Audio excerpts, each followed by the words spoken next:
Have you ever been in a classroom but somehow felt like you weren't really there? Like people can see you, but no one actually notices you. So, I was in class and I went forward with two of my classmates to ask about an assignment. There were three of us, but when the lecturer responded, she only talked to one of my friends. She kept saying his name, look at him the whole time, and barely even glanced at me, not even an eye contact.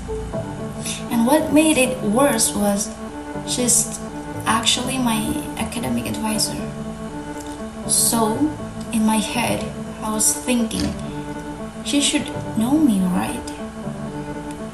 But in that moment, it felt like I didn't exist.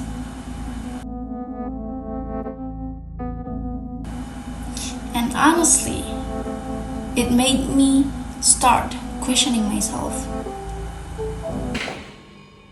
Maybe I'm not as smart. Maybe I'm not important. Maybe I'm just not worth noticing. But when I look at this experience through the lens of intercultural communication, I realize it's more complex than I thought.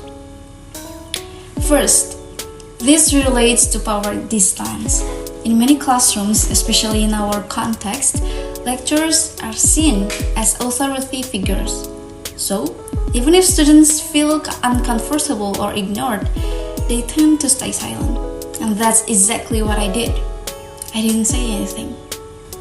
Second, this connects to the idea that a classroom is never culturally neutral. A classroom is not just a place to learn content.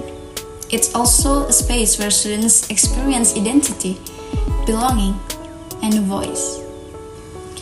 Something as simple as eye contact can influence whether a student feels included or invisible. Third, this situation also shows self-perception and stereotype in our mind. I started comparing myself to my friend. I assumed he was more capable and I was less worthy of attention. But the truth is that assumption didn't come from facts. It came from how I interpreted the situation. So, what can we learn from this? As future educators, small action matter. Looking at all students, acknowledging their presence, and creating equal interaction can make a huge difference. And as students, maybe we also need to pause before judging ourselves too quickly. Sometimes, a small interaction can make us create assumptions in our mind, and that is why we should be careful not to let assumptions destroy our confidence. Because not every situation reflects our actual worth.